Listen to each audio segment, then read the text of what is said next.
My name is Deborah Mae Johnson, and last Sunday morning, while drinking my coffee and scrolling through Facebook, I saw something that made my heart stop. Pictures of my grandson Jalen's fifth birthday party from the day before, with everyone there except me. I'm 62 years old, retired after 35 years as a school administrator here in Atlanta, Georgia, and that morning started like any other Sunday. I woke up at 6:30, made my coffee just the way I like it, 2 sugars, splash of cream, and settled into my favorite chair by the window. The morning sun was streaming through the lace curtains my mother made before she passed, casting those familiar patterns across my living room floor. I picked up my phone to check on family, see what everyone was up to before church. That's when I saw it, right there at the top of my feed. My daughter-in-law Brittany had posted an album, Jalen's Amazing Fifth Birthday Bash, with 3 exclamation points and a dozen party emojis. My coffee mug froze halfway to my lips. The first picture showed my baby, my Jalen, standing in front of a massive Spider-Man bouncy house in their backyard, wearing the red and blue superhero costume we'd picked out together at Target just 3 weeks ago. He was grinning so wide, you could see that little gap where he'd lost his front tooth last month. The tooth I'd helped him wiggle out, the one we'd put under his pillow together while I told him stories about the tooth fairy. I set my coffee down on the side table, my hands suddenly unsteady. There must be some mistake. Maybe these were preview pictures. Maybe the party was today and she was just posting early to build excitement. But then I saw the timestamp. Yesterday at 4:47 p.m. Yesterday, Saturday, April 15th, the day I'd spent alone, reorganizing my guest room, the room I called Jalen's room because that's where he stays every other weekend. The room with his favorite dinosaur sheets, his collection of Hot Wheels cars lined up on the dresser, his drawings taped to the walls. I'd been preparing for his next visit, never knowing that less than 10 miles away, my grandson was celebrating the biggest birthday of his young life without me. I scrolled to the next picture. There was Brittany's mother, Linda, who'd moved here from California just 2 years ago, helping Jalen cut into a 3-tier superhero cake. The cake had fondant buildings climbing up the sides, little Spider-Man figures swinging between them. Professional, expensive, the kind of cake you order weeks in advance. This wasn't some last-minute gathering. My chest felt tight. I scrolled again. There was my son Darius, my only child, the boy I raised by myself after his father left, lifting Jalen up on his shoulders. Behind them, I could see tables covered in red tablecloths, centerpieces with superhero masks, goodie bags lined up in perfect rows. This was elaborate. This was planned. The fourth picture made me gasp out loud. There was my cousin, Sheila, laughing with her teenage daughters. The fifth showed Darius's best friend Malcolm and his family. The sixth, and this is when I knew for certain this was no oversight, showed my own sister Vanessa, hugging Jalen while he held up a wrapped present. Vanessa, my younger sister who lives in Decatur, barely 20 minutes from me. The sister I talk to every Tuesday and Thursday evening. She'd called me Thursday night just 2 days ago, and we'd chatted for an hour about her grandson's baseball game, about the new pastor at her church, about everything except the fact that she was about to attend my grandson's birthday party. A party I knew nothing about. I put the phone down and stood up, needed to move, needed to breathe. My coffee sat abandoned, growing cold, a film forming on its surface. I walked to my kitchen, gripped the edge of the counter, tried to make sense of what I was seeing. There had to be an explanation. In 40 years of working with children, of mediating between parents, of solving problems, there was always an explanation. I picked up my phone again, went back to the album. 37 pictures in total. I made myself look at every single one. The magician pulling scarves from his sleeve while children sat cross-legged on the grass, mesmerized. The piñata shaped like the Green Goblin's head, candy spilling out while kids scrambled. Jalen opening presents, so many presents, his face lit up with pure joy. And in every picture, I looked for myself. Maybe I was there somehow in the background. Maybe I'd forgotten, impossible as that seemed. Maybe this was from last year. But no, there was Jalen, clearly 5 years old, taller than when I'd seen him 3 weeks ago, wearing the watch I'd sent him for his birthday. The watch I'd mailed because Brittany said they were keeping things low-key this year and suggested I send something small instead of visiting. I scrolled through the comments. Best party ever. From someone named Monica I didn't recognize. Thanks for inviting us, Jalen had a blast. From another parent. You really outdid yourself, Brittany. From Linda, her mother, and then from Vanessa, my own sister. Wonderful time. Thanks for including us. Including us, not me. Us. I sat back down in my chair, my legs suddenly weak. Jalen and I, we have our traditions. Every Saturday morning when he stays over, we make pancakes shaped like Mickey Mouse, just like I used to make for Darius. We go to the park and feed the ducks. We read 3 stories before bed, always 3, never 2, never 4. He calls me Grandma Debbie, and when he hugs me, he squeezes so tight and says, I love you to the moon and back, because that's what I've told him since the day he was born. I was there when he took his first steps in my living room, right there by the fireplace. I was there for his first word, ball, which he said while we were playing in my backyard. I was the one who stayed up all night with him, when he had that terrible ear infection at 18 months, walking the floors, singing the old hymns my grandmother sang to me.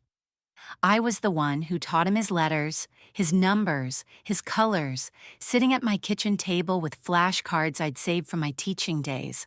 How do you plan a party for a child I helped raise? Send invitations to everyone in our family, everyone in our circle, and deliberately leave out the grandmother who lives 10 minutes away? How do you look at a guest list with 40-plus people and decide that the one person who doesn't belong is the woman who held your hand through 18 hours of labor because your own mother couldn't make it in time from California? My phone buzzed, a text from my friend Dorothy at church. Saw the pictures on Facebook. Beautiful party. Were you taking the photos? Didn't see you in any of them. I didn't respond. What could I say? That I just discovered I'm the kind of grandmother who doesn't get invited to her grandson's birthday party?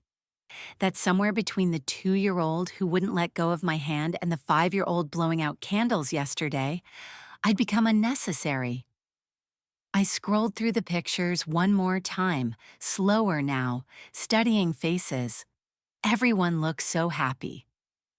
Darius was smiling in that easy way he has. No tension in his shoulders, no sign that anything was missing. Brittany was radiant, playing the perfect hostess, her hair freshly done, wearing a new dress I'd never seen. And Jalen, my sweet Jalen, was having the time of his life, surrounded by everyone who loved him. Everyone except the grandmother who'd been there since day one. The grandmother who still had his birthday present wrapped in superhero paper, sitting on her dining room table, waiting for a visit that apparently wasn't coming.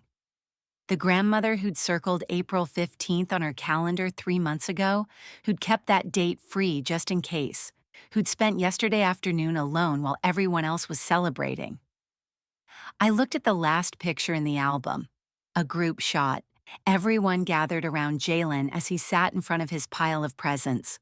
Brittany's caption read, "So grateful for our village. Everyone who matters to our little man was here today." Everyone who matters. The words blurred as tears finally came. After everything, after all these years, I'd somehow become someone who didn't matter. And the worst part, the part that cut deepest, was that they'd all known. Darius, Vanessa, everyone in those pictures. They'd all known I wasn't invited, and not one of them had thought to ask why. Not one of them had said, "Where's Deborah?" or, "Shouldn't we wait for Grandma Debbie?" As I sat there in my quiet house, still in my bathrobe at 9 in the morning, staring at pictures of a party I should have been at, I realized this wasn't just about a missed birthday party. This was about something bigger, something that had been building for longer than I'd wanted to admit. And seeing my own sister Vanessa in those photos, smiling like nothing was wrong, that's when I knew this exclusion was no accident. To understand how I ended up scrolling through Facebook photos of a party I wasn't invited to, I need to take you back 8 years to when Darius first brought Brittany home for Sunday dinner. She walked into my house wearing a cream-colored sundress, her hair pulled back in a neat bun, carrying a store-bought pecan pie from Publix. "Mrs. Johnson," she said, extending her hand for a handshake when I moved in for a hug. That should have been my first sign. But Darius was glowing, standing behind her with his hand on her lower back, prouder than I'd ever seen him. My son, my quiet, thoughtful boy who'd focused so hard on his engineering degree that he'd barely dated through college, had finally found someone. "Call me Deborah," I told her, taking the pie with a smile. "Or Mom, if you're comfortable with that." She smiled back, but it didn't reach her eyes. "Deborah is fine," she said, and I watched Darius's face fall just a fraction before he recovered. They got married the following spring at a venue in Buckhead that cost more than I made in 6 months back when I was teaching. Brittany's family flew in from California. Her mother, Linda, a real estate agent from San Diego who wore designer everything and kept mentioning the Atlanta humidity like it was a personal offense. Her father, Carl, was quieter, a contractor who seemed overwhelmed by his wife and daughter's energy. During the reception, Linda gave a toast that went on for 15 minutes about Brittany's achievements, her magna cum laude graduation from Berkeley, her bright future. When it was my turn, I simply said, "Darius, you've always had good judgment, and I trust it now. Brittany, welcome to our family. We're not perfect, but we love hard and we show up for each other." Linda caught me at the dessert table later. "That was sweet," she said, the pause before sweet hanging in the air like smoke. "Darius is lucky to have such a devoted mother." The way she said devoted made it sound like something to be embarrassed about. 6 months after the wedding, Darius came to me with his shoulders tight, the way they got when he was stressed about something serious. "Ma, we found a house," he said, "but the down payment—" I didn't let him finish. I'd been saving since the day he was born, putting away every extra dollar from tutoring, from summer school teaching, from administrative bonuses I earned over the years. $43,000. Not quite enough for them to avoid mortgage insurance, but close. "It's yours," I told him, already reaching for my checkbook. "That's what it's for." Brittany was there the next day with a thank you card and flowers, but also a speech. "We want you to know this is a loan," she said, even though Darius was shaking his head behind her. "We'll pay it back with interest. We don't want to start our marriage feeling indebted." Indebted to his mother for helping them buy a house in a good school district. "It's a gift," I said firmly. "That's what family does." She pressed her lips together in that way I'd come to recognize meant she was biting back words. "Well, we appreciate it," she said, and that was that. They moved into a beautiful 4-bedroom in Alpharetta with a pool and a 3-car garage, the kind of house Darius and I could only have dreamed about when he was growing up in our little ranch home in East Point. When Brittany got pregnant 2 years into the marriage, everything shifted. Suddenly, I wasn't the enemy anymore. I was necessary. She had terrible morning sickness, and Linda was back in California, unavailable.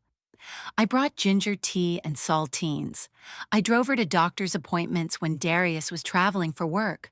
I sat with her during the glucose test, held her hand during the amniocentesis when they found a marker that worried them but turned out to be nothing.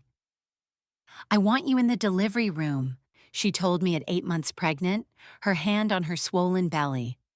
"My mother can't make it in time. She has a huge closing that week, but I need someone who's been through this before." I felt my heart swell. Maybe this baby would bridge whatever gap existed between us. Jalen was born on a humid Tuesday in July, 7 pounds, 11 ounces of perfect. When the nurse placed him in my arms for the first time, still sticky and squalling, I whispered a prayer of thanksgiving. Darius was crying, Brittany was exhausted but triumphant, and for that moment, we felt like a real family. Those first 3 years were golden. Brittany went back to complete her MBA at Emory when Jalen was just 12 weeks old, and I became his primary caregiver. Monday through Friday, 7 a.m. to 6 p.m., sometimes later when she had group projects or networking events. I taught him to roll over on my living room carpet, fed him his first spoonful of sweet potato puree at my kitchen table, walked him around my neighborhood in the stroller I bought specifically for my house. "You're spoiling him," Brittany would say when she picked him up and found him in a new outfit I'd bought or playing with a toy I couldn't resist. But she'd say it with a tired smile, grateful to have someone she could trust with her baby while she pursued her degree. Those were the days when she'd actually sit and have coffee with me during pickup, telling me about her classes, her professors, her plans to move into healthcare administration. Darius would stop by on his lunch breaks sometimes, finding us in the backyard, Jalen toddling after bubbles I was blowing. "You know you're saving our lives, Ma," he'd say. "Child care would cost more than Brittany's tuition." "This isn't child care," I'd tell him, scooping up my grandbaby. "This is love." Everything changed when Linda retired and moved to Atlanta. It was Jalen's third birthday, and we were having a party at my house. I'd been planning it for months, a Mickey Mouse theme because that was his obsession. I'd made the cake from scratch, 3 layers with bars, buttercream frosting, Mickey ears made from Oreos. The doorbell rang and there was Linda with enough presents to stock a toy store and an announcement. "Surprise! I'm moving here permanently. Closed on a condo in Brookhaven yesterday." Brittany squealed, hugging her mother. Darius looked uncomfortable. I kept smiling, cutting cake, playing host, but I felt something shift in the air, like the pressure change before a storm. Within a month, Linda was picking Jalen up from my house earlier and earlier. "Mom wants to spend time with him," Brittany would say, as if I hadn't just had him for 8 hours. Then came the suggestions. "Maybe we should switch to part-time care, now that my mom's here to help." Then, "We're thinking about enrolling him in that Montessori preschool near Mom's place." By Christmas that year, I was down to watching Jalen 2 days a week. Linda had the other 3. "It's only fair," Brittany explained. She moved across the country to be near her grandson. That Christmas was when things truly broke. I'd bought Jalen a motorized toy car, the kind he could actually drive around the yard. I'd also gotten him clothes, books, educational toys, the same kind of thoughtful, generous Christmas I'd always done. Linda had bought him an iPad, just an iPad in a slim white box. Later in the kitchen, while Linda and Jalen played with the iPad in the living room, Brittany cornered me. "Your gifts are always so excessive," she said quietly. "It makes my mother feel bad.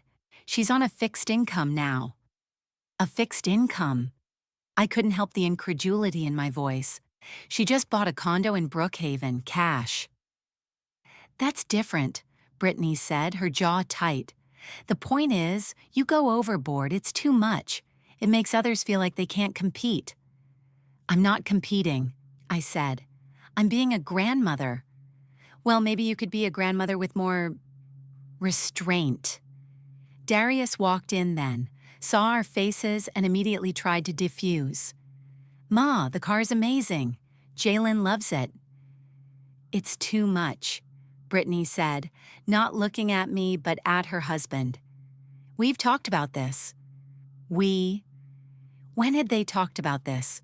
When had my generosity become a problem to discuss? Darius looked at the floor, and in that moment, I saw him choose. Not dramatically, not cruelly, but he chose his wife's comfort over defending his mother, and that choice would echo through every interaction we had from that point forward. The first time Brittany directly lied to my face was on a Thursday afternoon in September, when she told me Jalen had been enrolled in the aftercare program at his preschool. "You don't need to pick him up anymore," she said over the phone, her voice casual, like she was telling me about a change in dinner plans. "We got him into the enrichment program. It's really good for his social development." Structured activities until 5:30 when I get off work. I'd been picking up Jalen every Tuesday and Thursday at 3 o'clock for the past year, ever since he started pre-K. We had our routine: snack at McDonald's where he'd get apple slices and chocolate milk, then the playground at Grant Park until it was time to go home. Oh, I said, trying to hide my disappointment. That sounds educational. It's perfect, she said quickly. Linda picks him up on Mondays, Wednesdays, and Fridays, and now with aftercare on the other days, we're completely covered. 2 weeks later, I ran into his teacher, Ms. Williams, at Kroger. "I miss seeing you at pickup," she said, shifting her basket to her other arm. "Jalen asks about you. Yesterday he wanted to know why Grandma Debbie doesn't come anymore." My stomach dropped. "But he's in aftercare those days now." Ms. Williams looked confused. "Aftercare?" "No, ma'am. His other grandmother, the one from California, she picks him up every day at 3. Sometimes his mom comes, but mostly it's the grandmother. Jalen's never stayed for aftercare." I stood there in the cereal aisle, holding a box of Honey Nut Cheerios, Jalen's favorite, while the truth settled over me like a weight. Linda was picking him up on my days.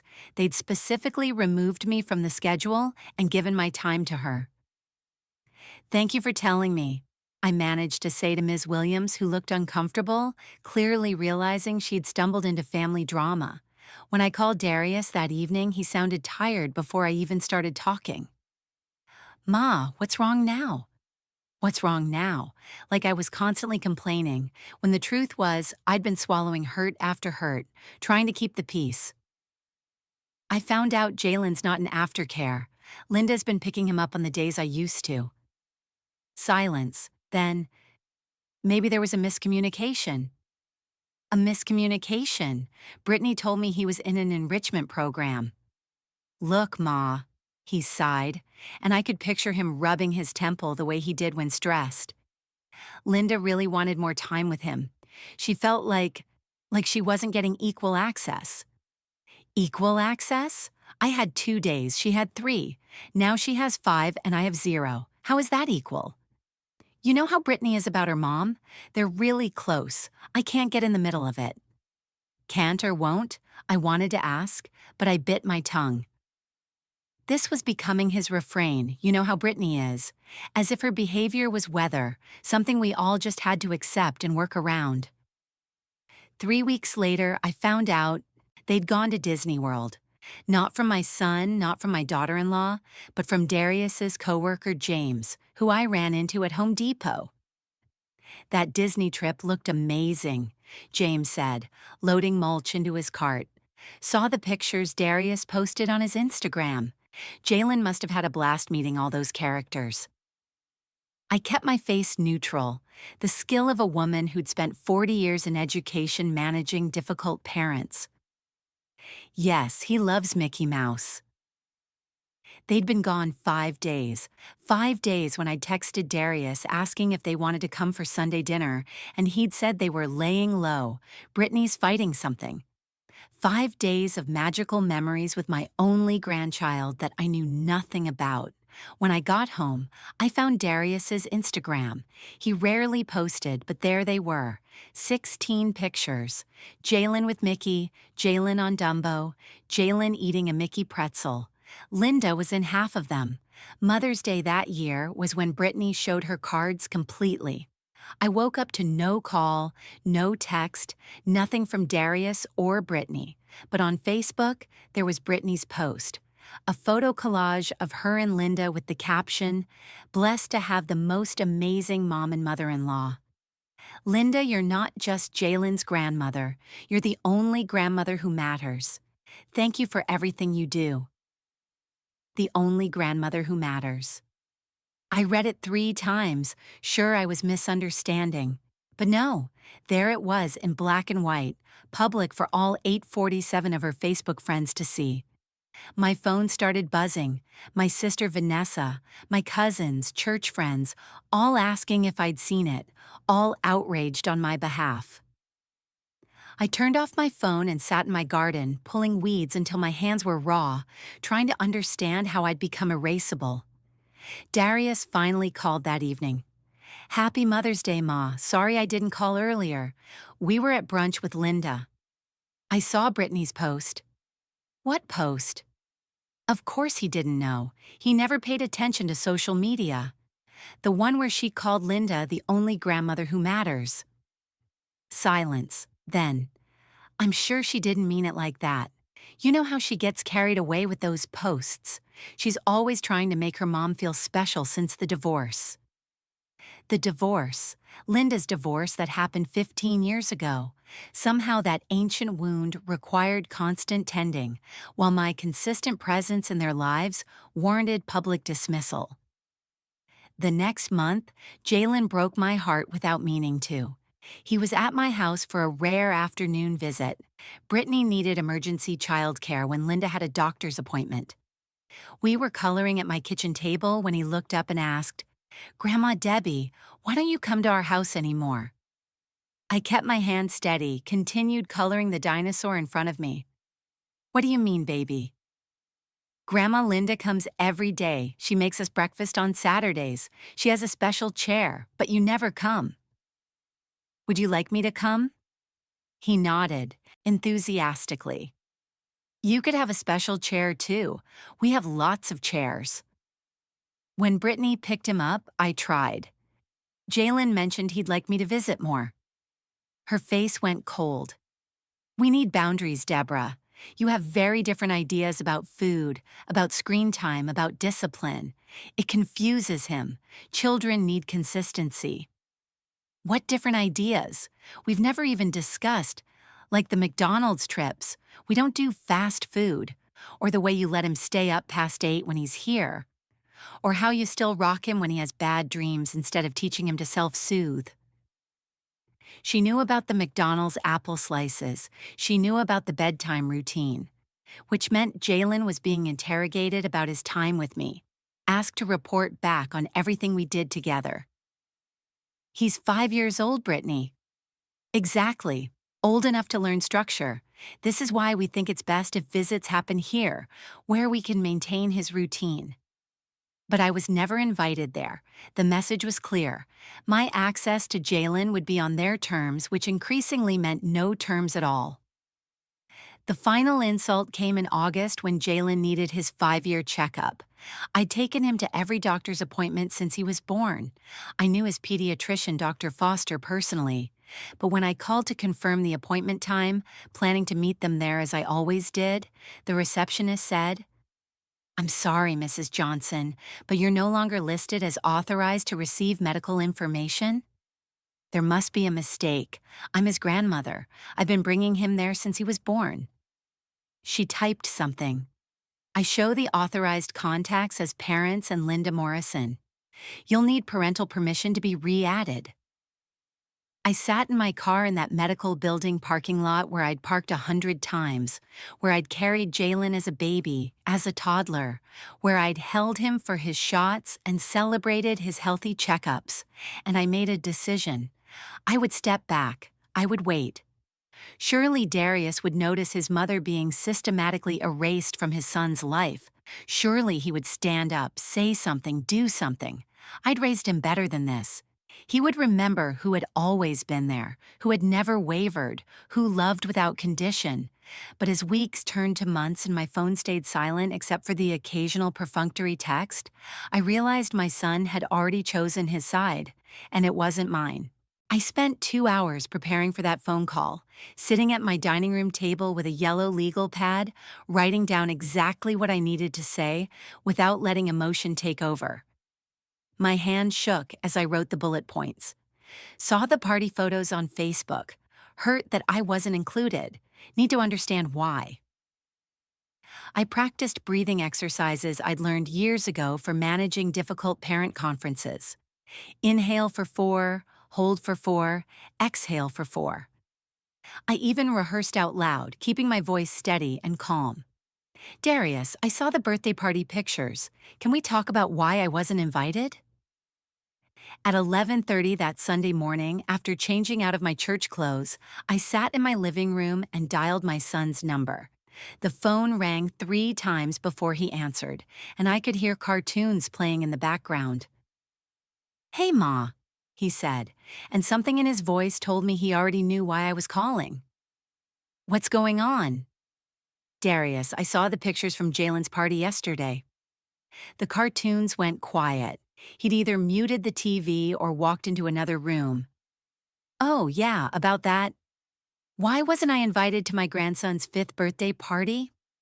I heard him exhale, that heavy breath he'd done since childhood when caught doing something wrong. "It wasn't, Ma, it wasn't like a big thing. Just family." "Just family?" I kept my voice level, glancing at my notes. "I counted 47 people tagged in those photos, Darius. I saw my sister there. I saw your friend Malcolm and his whole family. I saw Brittany's book club friends. But somehow your mother didn't make the family list?" It was Brittany's, he started, then stopped. I heard muffled voices, his hand probably over the phone. Then Brittany's voice came on, bright and false like artificial sweetener. "Hi, Deborah. How are you this morning?" "I'm confused, Brittany. I just found out I missed my grandson's birthday party." "Oh, that!" She laughed, tinkling and hollow. "It was really just a small gathering. You know how these things get out of hand. We tried to keep it intimate." I looked at my notes, at the number I'd written and circled 3 times. 47 people is intimate? Well, you know how it is. People bring their kids, and then the kids need friends their age, and my sister Vanessa was there. A pause. "Yes, well, she's been helping me with some church committee planning, and Jalen adores her.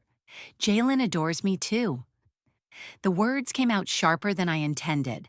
I looked at my legal pad, tried to get back on script. "Brittany, I just need to understand. I live 10 minutes away. I've been part of every birthday until now. What changed?" I heard her shift the phone, that little huffing sound she makes when annoyed. "Nothing changed, Deborah. We just wanted something different this year. Linda helped plan everything, and honestly, it would have been awkward." There it was. Linda helped plan everything. Awkward how? You know, 2 grandmothers, different ideas. It just would have complicated things. But Linda was there. I saw her in every picture. That's different. She's more aligned with our parenting philosophy. Aligned with our parenting philosophy, I'd raised Darius from birth, put myself through college, while working full-time to give him a better life, spent 35 years educating other people's children, but I wasn't aligned with their philosophy. What philosophy is that exactly? "Look, Deborah." Her voice shifted, dropping the fake sweetness. "You have a lot of negative energy sometimes. You make everything about yourself. Like right now, instead of being happy that Jalen had a wonderful party, you're making it about you not being there." Negative energy. The woman who'd held her hand through labor, who'd raised her child for 3 years while she got her degree, who'd never said a crossword, even when being pushed aside. I had negative energy. "Can I speak to my son, please?" "He's right here. We're on speaker." "Darius," I said directly to him, "do you agree with what your wife just said? That I have negative energy? That I make everything about myself?" Silence. Long, heavy silence where I could hear the clock ticking in my living room, could hear my own heartbeat in my ears. "Ma," he finally said, so quiet I could barely hear him. "It's complicated." Complicated. 5 years of unconditional love for his child. $43,000 for their house. Every sacrifice I'd ever made for him. Complicated. "No, son," I said, setting down my legal pad because I didn't need it anymore. "It's actually very simple. You threw a party for my grandson and deliberately excluded me. You let your wife call me negative energy. And when I asked you directly if you agree, you couldn't defend your own mother." "That's not," Brittany started. "I'm talking to my son." I'd never cut her off before, never been anything but accommodating. Darius, when your father left and it was just you and me, I promised myself you'd never feel less than, never feel unwanted. Every decision I made was about making sure you knew you were loved, you were valued, you mattered. I thought I raised you to show that same love to others, especially to family. You did, Ma. Then why am I looking at pictures of a party everyone was invited to except me? Why am I finding out my grandson blew out his candles, made his wish, opened his presents, all without the grandmother who's been there since day one? Because Brittany jumped in, and this time I let her.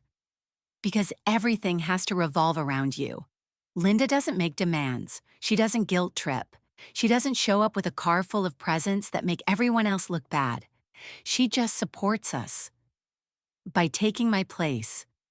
It's not your place. Brittany's voice went shrill. Jalen is our son. We decide who's in his life and how much. And frankly, your victim mentality is exhausting. Victim mentality, I almost laughed. You know what, Brittany? You're absolutely right. This is your decision, your home, your rules, your party. I understand perfectly now. Good, she said, but she sounded uncertain, like she'd expected more of a fight. Darius, I said, one last time. I love you. I love Jalen. That will never change, but I understand where I stand now, crystal clear. Ma, wait. He started, but I hung up. I sat there in my living room, phone in my lap, legal pad with its useless bullet points on the coffee table. The confrontation I'd prepared for, practiced for, had gone exactly as badly as I'd feared. No, worse. Because in all my imagining, I'd never thought Darius would just not defend me at all. 15 minutes later, my phone rang. Vanessa. Debbie, honey, I am so sorry, she started immediately. I didn't know you weren't invited. Brittany told me you had plans, that you knew about the party but couldn't come. I should have called you, but it was so hectic, and you've been going to things without me for a while now, haven't you, Nessa? Silence. Then quietly, a few things, not many. Brittany always said you knew, that you were busy or not interested or… Lord, Debbie, I should have known better. I should have called you. Yes, I said simply. You should have. I didn't want to get in the middle of whatever was happening between you all. So you chose a side. That's not, I didn't mean to choose sides. But you did. You went to my grandson's birthday party, knowing I wasn't there, and you smiled for pictures and ate cake and watched him blow out candles and never once thought to ask why his grandmother, who lives 10 minutes away, wasn't there. Debbie, I need to go, Vanessa. We'll talk later. I hung up again, turned my phone to silent, and sat in the quiet of my house. Somewhere across town, the party remnants were probably being cleaned up, leftover cake being wrapped, presents being organized in Jalen's room.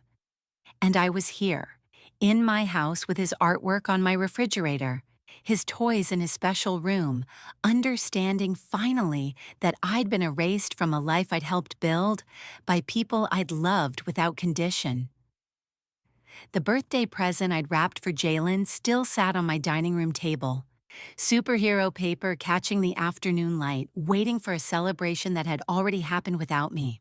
4 weeks of silence, and then Brittany called me on a Tuesday evening with honey in her voice, asking for the biggest favor of her life. I was washing dishes when my phone rang at 7:42 p.m., her name lighting up the screen for the first time since that horrible confrontation. I dried my hand slowly on the dish towel my mother had embroidered decades ago, let it ring 3 times before answering. Hi, Deborah. She sounded breathless, excited like we talked every day. How are you? I've been meaning to call. Hello, Brittany. I kept my voice neutral, professional, the same tone I'd used with difficult parents during conferences. Listen, I have wonderful news. Darius surprised me with a cruise for our anniversary. 10 days in the Caribbean, can you believe it? He's been planning it for months as a surprise. We leave in 2 weeks. I said nothing, just waited. There was always more with Brittany. So here's the thing, she continued, her voice shifting to that conspiratorial tone people use when they're about to ask for something big. We need someone to watch Jalen. 10 days is a long time, I know, but he's so comfortable with you, and you know all his routines.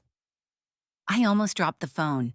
4 weeks since they'd made it clear I was too toxic for a birthday party, and now I was comfortable enough for 10 days of childcare. What about Linda? I asked, genuinely curious how she'd explain this. Oh, she's actually going on a cruise too. Can you believe the timing? Her book club planned this whole thing to the Bahamas. She's been so looking forward to it. They booked it ages ago. Book club cruise. How convenient. So you thought of me. Of course. You're his grandmother.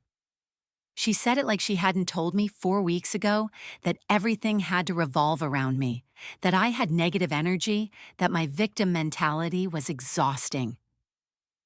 It would be so much easier if you stayed at our house, she rushed on. Jalen could keep his normal routine, his own bed, all his things. I've already made a detailed schedule, wake-up times, meal plans, his summer camp drop-off and pickup. Everything's organized. I even pre-made some dinners and froze them.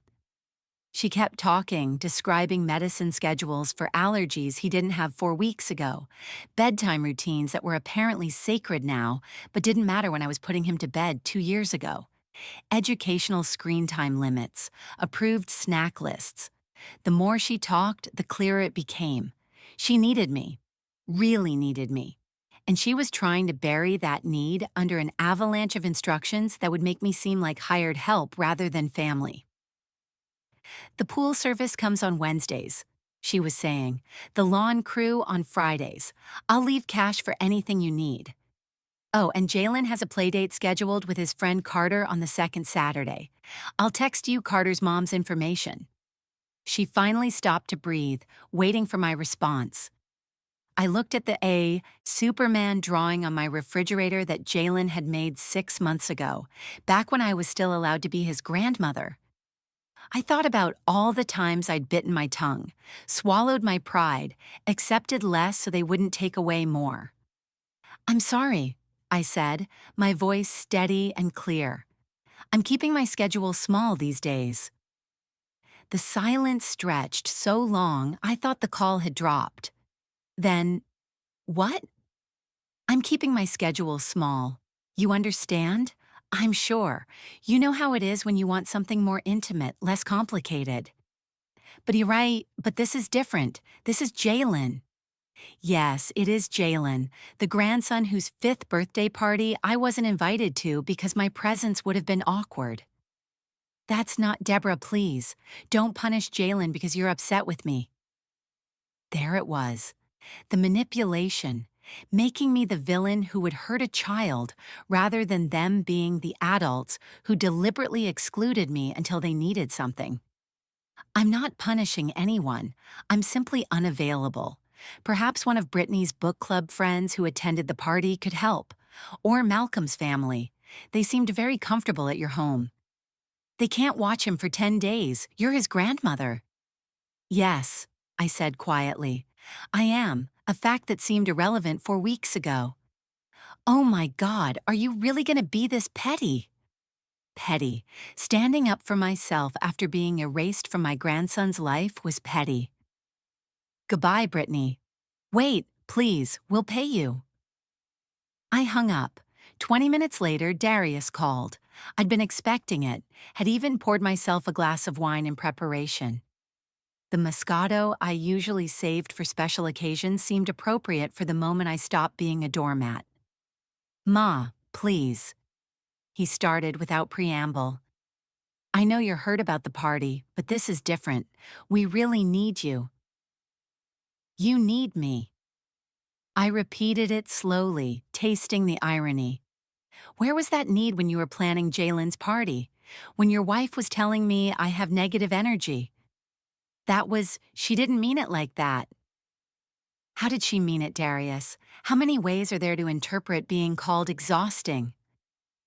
Ma, this cruise is important. It's for our anniversary. We've been having some problems and we need this time together. Problems? Well, at least that was honest. I'm sorry to hear that, son, but I can't help you. Can or won't. Does it matter? The result is the same. You're really going to do this? You're going to use my son to get back at us? I'm not using anyone. I'm protecting myself. There's a difference. From what? From your family? From people who only see my value when they need something. From people who can celebrate without me, but can't vacation without me. From being told I don't matter until suddenly, conveniently, I do.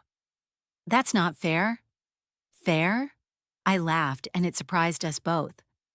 Was it fair when Brittany told your son's teacher I couldn't pick him up anymore? Was it fair when you went to Disney World and lied about it?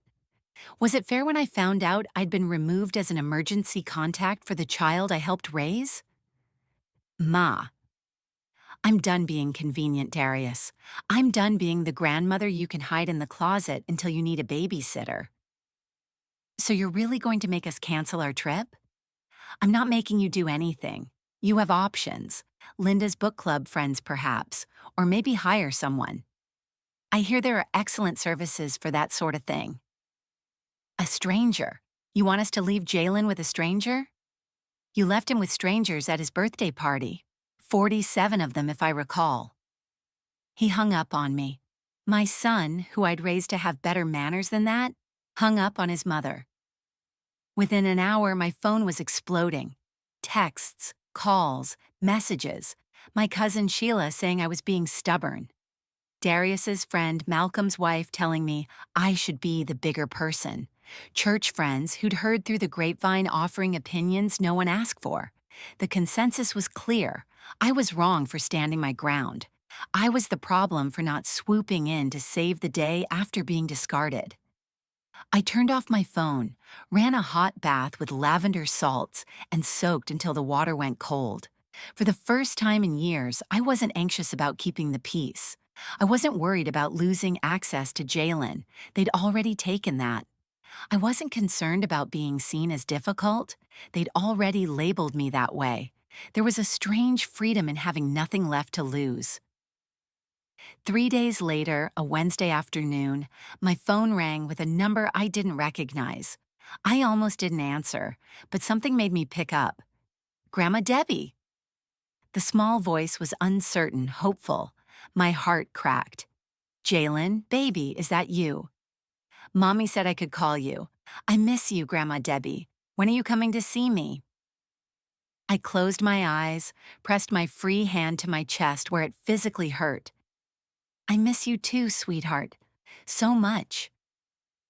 Can you come over? We could make Mickey Mouse pancakes. I can't right now, baby, but I love you. Always remember that. Are you mad at me?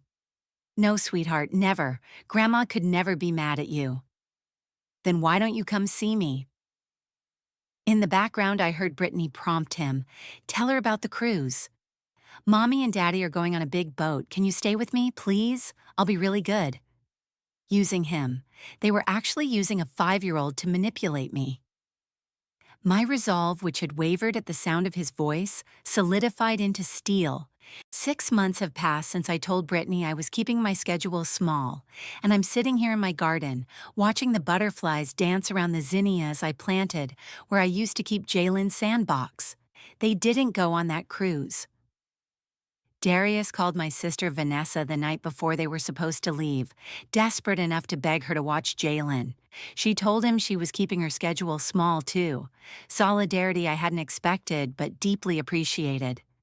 They ended up canceling, losing their deposit, and from what I heard through the family grapevine, it caused quite the argument between them. Some might say I should feel guilty about that. I don't. 3 months ago, I sent a letter through my lawyer. Yes, I hired a lawyer, because this grandmother learned that sometimes you need official channels when family forgets how to act like family. I proposed supervised visits at a neutral location, the public library where I used to read to Jalen every Saturday. 1 hour, once a month, with both parents present. They could control the environment, the timing, the interaction. All I wanted was to see my grandson without being treated like I was toxic. They refused. Brittany responded through Darius that unless I was willing to acknowledge my behavior and respect their boundaries, I wasn't welcome in Jalen's life. Their boundaries apparently meant being available for free childcare but invisible for celebrations. I kept that letter. Sometimes I read it when I need to remember why I'm standing firm. The funny thing about setting boundaries is that it shows you who really values you. My cousin Sheila, who initially said I was being stubborn, called me last month crying. Her daughter had started treating her the same way Brittany treated me. Good enough for babysitting, not good enough for Mother's Day brunch. I get it now, Debbie. She said, Lord, I get it now. We started a support group at church for grandparents navigating these modern family dynamics. Every Thursday at 10 a.m., we gather in the church basement with coffee and butter cookies, sharing stories that would break your heart. Margaret, whose daughter moved across the country and only calls when she needs money. Jerome, whose son married a woman who thinks his blues records are inappropriate influences. Evelyn, who found out about her granddaughter's wedding on Instagram. Pastor Williams asked me to speak about forgiveness last Sunday. I told the congregation that forgiveness doesn't mean accepting disrespect. It doesn't mean pretending the hurt didn't happen. Forgiveness, I've learned, is releasing the poison of resentment from your own heart while maintaining the boundaries that protect your peace. I've forgiven Brittany for her cruelty and Darius for his weakness. But forgiveness without change is just permission for more pain, and this grandmother is done with that cycle. I pray for my son every night, not the angry prayers I started with, asking God to show him the error of his ways. Now I pray for him to find his voice, the one I know is buried under layers of keeping the peace in his marriage. I pray he remembers the mother who stayed up all night when he had fevers, who worked 2 jobs to buy his school supplies, who taught him that love isn't supposed to come with conditions. And Jalen, my sweet Jalen, who's 5.5 now, I have hope for him. Children grow up, they ask questions. One day he'll wonder why Grandma Debbie disappeared from his life right after his 5th birthday. He'll notice the gap in photos, the absence at graduations, the missing presents at Christmas dinners. And when he's old enough, maybe 16 or 18, I believe he'll come looking for answers. I'll be here, in the same house, with that same room still ready, those Mickey Mouse pancake molds still in my cupboard, waiting to tell him how much he was loved even from a distance. My life isn't empty without them. That's what Brittany and Darius don't understand. I volunteer at the elementary school library, reading to children who light up when Miss Deborah arrives with her suitcase full of books. I joined a gardening club with women who appreciate my collard green harvest and swap recipes without judgment. I travel now. Took myself to Charleston last month, gonna see the cherry blossoms in D.C. next spring. I'm living fully and completely, just in a smaller circle of people who actually want me there. If you're watching this and your heart is breaking because family has pushed you aside until they need something, hear me clearly. Your worth is not determined by their convenience. Your value doesn't decrease because they can't see it. Sometimes choosing peace means accepting that you'll only get pieces of relationships you thought would be whole. I learned that you can love people from a distance. You can wish them well without being their doormat. You can hold space in your heart for them without holding space in your calendar for their disrespect. And yes, you can absolutely keep your schedule small when people who had no room for you at their table suddenly need you to set yours. To every grandmother, grandfather, parent, or family member who's been made to feel optional, you're not. You matter. Your presence is a gift, not a given. And sometimes the greatest gift you can give yourself is the dignity of walking away from people who don't value your presence. If you're watching this and you've been made to feel small by family who should lift you up, remember, you deserve to be celebrated, not tolerated. And sometimes, keeping your schedule small is exactly the right size for your peace of mind. If my story touched your heart, please hit that like button.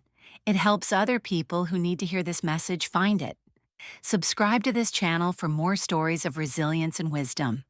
And tell me in the comments, where are you watching from and what boundaries have you had to set to protect your peace?